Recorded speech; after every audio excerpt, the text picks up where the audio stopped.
Hey there guys, and welcome back to the channel. Thanks so much for being here. Let's dive straight into this DC news. So Dwayne Johnson, Black Adam star, reveals bizarre habit while attempting a DC takeover.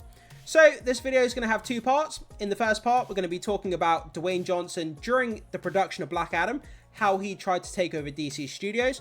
And then in the second part, we're going to be talking about some reportedly bizarre behavior coming from Dwayne Johnson during the production of different movies. So that's going to be very interesting to dive into. So this article comes to us from Comic Flick News.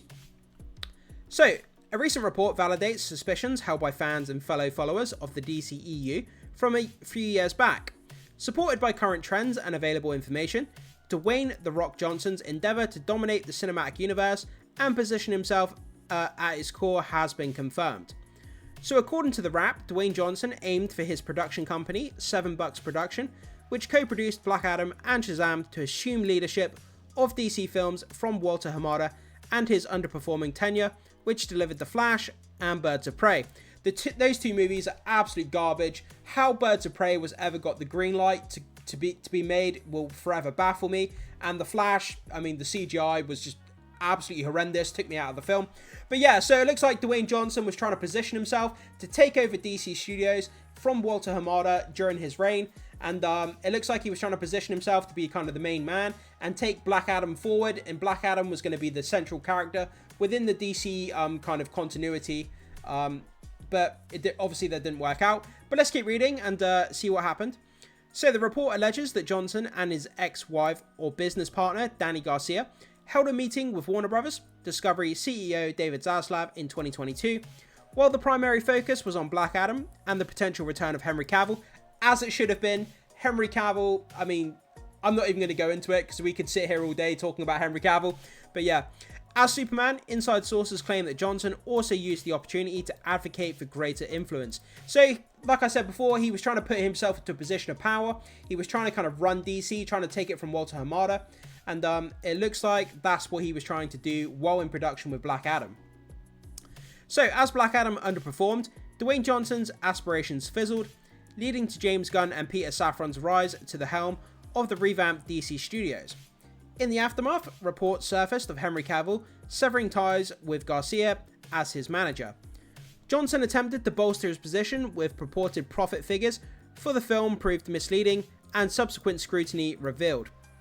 Yeah, I remember when this film came out and, you know, it had really kind of low box office, but then Dwayne Johnson was coming out saying that the box office was great, that, you know, the amount of viewership and the movie was doing great, and he was trying to really kind of spin the PR to make it look like the movie was doing great. But a lot of people were looking at the box office, we were looking at the critic and the audience reviews, and people were kind of puzzled as to what Dwayne Johnson was talking about. I get it.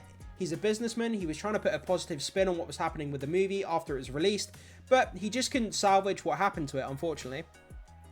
So furthermore, sources cited by the Wrap shed light on alleged behavioural issues. So this is where it gets interesting, talking about Dwayne Johnson and his behaviour on set when it comes to movies, including chronic tardiness and unprofessional conduct during the filming of the Amazon Prime movie Red One, along with peculiar bathroom habits attributed to the actor.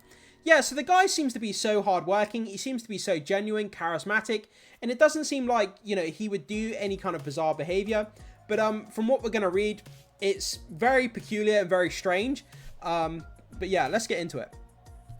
So insiders say that he has shown up late and delayed production by up to 8 hours. Okay, showing up 8 hours late is basically turning up the next day. So, if you're turning up 8 hours late, you're basically not turning up at all that day. You're just turning up the next day. But 8 hours, like what? Yeah, that's got to be so expensive for a movie production. Every single minute that you're on set, you're paying people money, the equipment's costing money, everything is costing money. So for every minute, hour, second, whatever, that Dwayne Johnson is going to turn up late, it's halting production, it's costing the studio money. So it's really, really bad. In other cases, on various productions, possibly even Black Adam, Johnson has shown an aversion to public restrooms and peed in water bottles to avoid them and save time. What? That's by any standard not normal behaviour to piss in water bottles rather than to go and use a public restroom or to use a restroom on set. That's very strange behaviour. The upset crew members, as they were tasked with disposal, according to one insider, on set away from his trailer, If he needs to pee, he doesn't go to a public bathroom, they said. He pees into a Voss water bottle, and his team or personal assistant has to dispose of it. What? Could you imagine being a personal assistant having to dispose of bottles of piss from Dwayne Johnson? Like, what the hell is this? Just go and use a restroom like normal people do. I mean, it's going to take you a couple of minutes extra. It's not going to delay production. Everybody is human. Everybody has to, dispose of their... everyone has to, relieve themselves.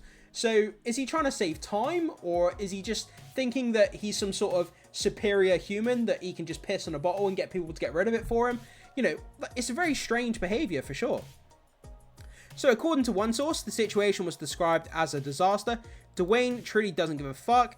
Another remarked on his habits during production of Red 1, stating the only thing Dwayne was consistent at was being chronically late.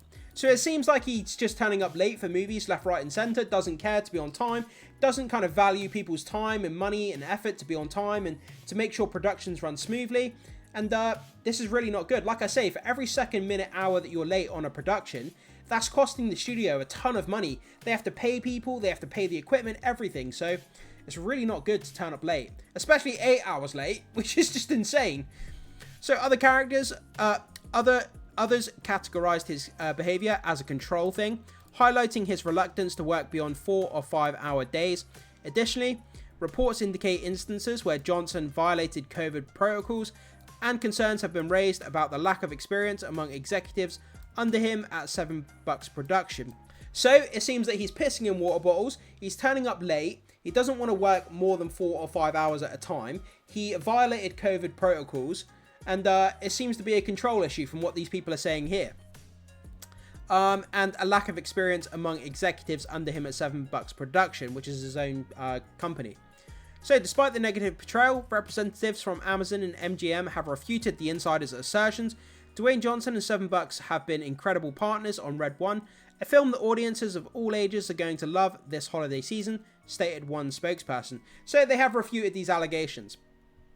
Our testing has been very strong, the reaction from CinemaCon speaks for itself, and we couldn't have made it without Dwayne's constant work and support. They added, any reporting that implies that we got to this point with him showing up 7-8 hours late to the set is both ridiculous and false. Johnson recently returned to WWE and assumed a major seat on the board of its parent company TKO, which arose from the merger with UFC. So there we go, guys. Very, very strange behavior being reported, and he tried to take over DC, which obviously failed after, the box office of Black Adam kind of bombed slightly. And yeah, this is very, very odd behavior. It's something you don't associate with Dwayne Johnson. You think of him as a really hardworking, charismatic individual. He comes across as quite genuine. But to hear these reports of this kind of strange behavior and this kind of almost narcissistic takeover of DC, it paints the guy in a very different picture behind the scenes. We don't know if this story is actually true. Is it true? Is it not true? Obviously, MGM have come out and refuted these allegations. So, guys, you kind of have to make of this what you will. Do you think it's true? Do you not think it's true? You have to kind of put the evidence together for yourself and kind of come to your own conclusions. But guys, jump into the comment section. Let me know what you think about this. Do you believe the reports of his bizarre behavior, or do you think it's completely false? Whatever your thoughts are, make sure you pop them into the comment section. I can't wait to see what you have to say on this interesting subject. As always, thanks so much for watching. If you do enjoy the content, make sure you hit that like and subscribe, and I will see you in the next one.